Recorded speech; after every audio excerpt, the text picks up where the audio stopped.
Hey, welcome back. So, just checking. I've got a visitor on the set, making sure she's okay. Um, the bunny's right in here. She's not. She doesn't come out, unlike the cats. Anyway, so we had a trade this morning between the Chicago Blackhawks and the Florida Panthers, and what it does is it leaves the Florida Panthers with $4.12 million in cap space for the Monday trade deadline. So Florida may very well be using this trade to free up cap space to add at the deadline. For Chicago, I think these are some decent additions. Brett Connolly, who's had a down year in Florida, but we know he can score. In the right situation, he can score. So that's a good addition for Chicago. Riley Stillman, a defenseman, I like him. I think that that's a good pickup. Henrik Borgstrom, a prospect that Florida was very high on not that long ago. And so we'll see whether or not he clicks with the Chicago Blackhawks. And a 2021 seventh round draft pick. One of the ultimate wild cards is a seventh round draft pick this year in this draft. What does Florida get back? They only wanted guys named Lucas. That's how I see this. Lucas Carlson, Lucas Wallmark. Now they know Lucas Wallmark, and they probably went, you know what? We really like Lucas Wallmark. We want him back. We regret trading him to the Canes. Do you have anybody else named Lucas? And so Lucas Carlson come up and they're like, great. We'll give you a Brett, a Riley, and a Henrik because they don't fit the Lucas scheme. So now they have $4.12 million in cap space to add somebody else named Lucas, or I would assume maybe Luke or Lukey. So, or Loki. They could add Loki at the deadline as well, which I think, God of mischief, that could really change things in the NHL. They won the Stanley Cup. They have Loki. I don't know. He actually bent the fabric of space time to make it work, but Florida's finally got a Stanley Cup. So yeah, we'll see how things go for Florida and whether or not they weaponize that cap space and get themselves somebody at the deadline. But yeah, they have 4 million. So they're now a team that if you want to start Taylor Hall rumors, you could just throw in Florida now. And if Buffalo retains half, yeah, that works. So there you go.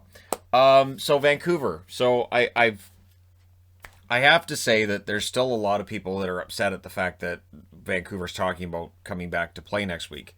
That the NHL's talking about, having a target date. I don't think there's anything wrong with having a target date for when you'd like to see the team back. The good news is there were no new positives yesterday, so it would appear that the number of positives is not going up anymore. The other good news is, and this was reported last night locally by Squire Barnes, that members of the Canucks who've been sick, and they have been sick, are feeling better. So there are a lot of them that are starting to feel much better. And again, being young athletes, they should. Now, of course, there's still the concern about their family members. Bo Horvat, as an example, has a 9-month-old infant at home. So there's numerous reasons to, of course, be concerned. But yeah, if these guys feel good, as long as they test negative, I don't expect a 56 game schedule, but I would assume these players would want to come back and play.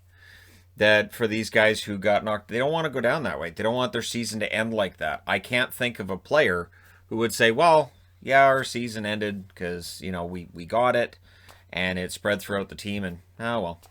I don't see that. I think there's more of a competitive spirit there. So for Vancouver, we'll see what happens from here. But the fact there were no new positive tests on Wednesday is good.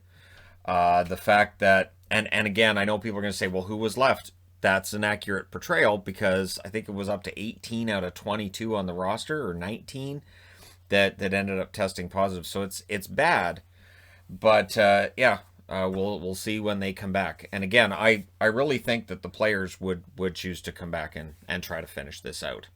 I think most athletes would say, yeah, we'd like to finish it up.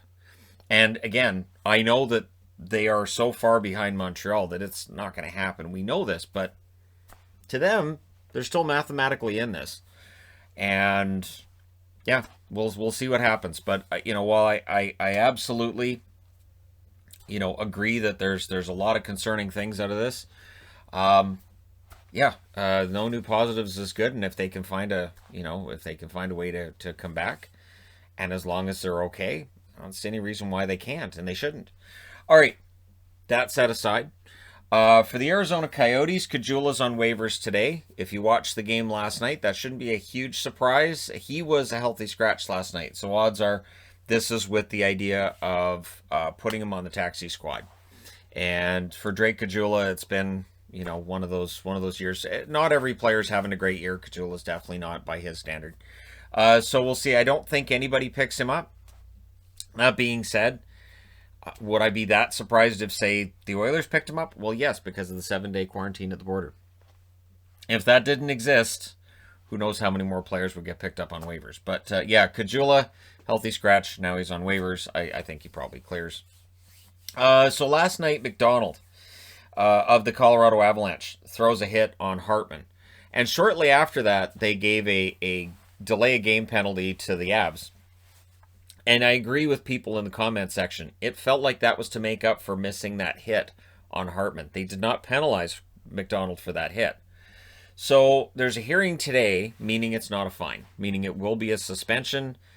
I don't know how many it's going to be, but yeah, in MacDonald's case, he doesn't have a track record. He's still new to the league. I don't think it's going to be a lot. And Hartman, while he was injured at the time, he did come back and finish the game. So for those two reasons, I would think it's maybe a game, maybe two. But yeah, interesting, and hopefully this doesn't derail what's been a pretty darn good season for him, hopefully after having a couple of games off. Hopefully he comes back playing as well as he was before. But we'll just have to see what player safety comes up with, right? Because I am just as lost as everybody else on trying to predict what anybody's going to get and whether or not player safety is going to look at incidents at the time they take place. So we'll see, right? Henrik Lundqvist, so I talked about it yesterday. He also confirmed in an interview that he will be examined later this month. He wants to come back, and why not? He signed that contract. He wants to, you know, honor it and go out and play.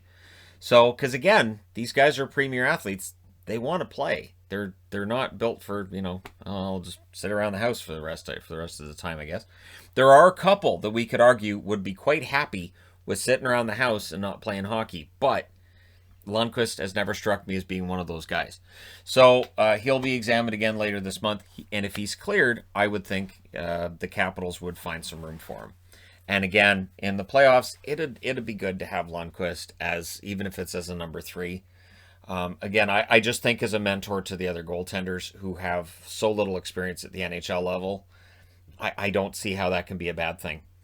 Rasmus Dahlin. Dahlin, who's been quiet this year. He really hasn't been complaining. And the Sabres in general have been relatively quiet, considering the 18-game winless streak and all that. Rasmus Dahlin praising Don Granato and feeling that Don Granato's coaching style suits his game more.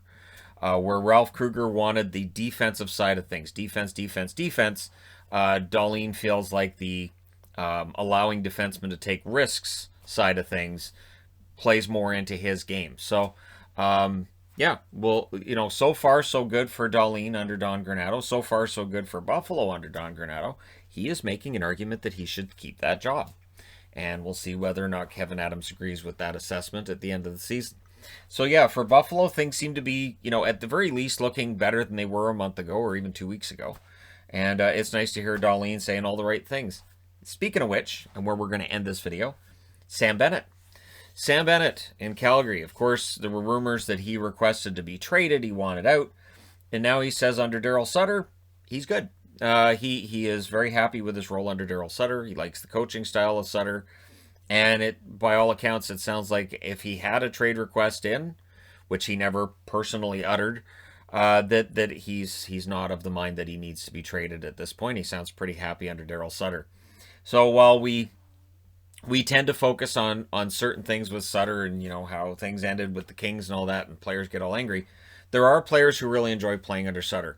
And any hard-nosed coach, whether it's Tortorella, whether it's Keenan, whoever it is, any hard-nosed coach will always have players who really like playing under that style of coaching. So it's nice to see Bennett happy to be playing under Sutter, because I still think Sam Bennett, if they can ever get the playoff version of Sam Bennett in the regular season, then they've got something.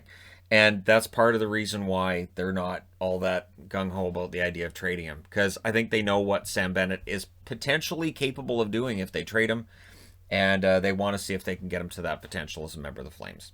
All right, so there you go. News of the day. Let me know your thoughts in the comment section below as always. Don't forget to hit like and subscribe if you're browsing your way through. You just happened upon this video. And hey, Thank you guys so much for watching, for all your support. I will talk to you again soon.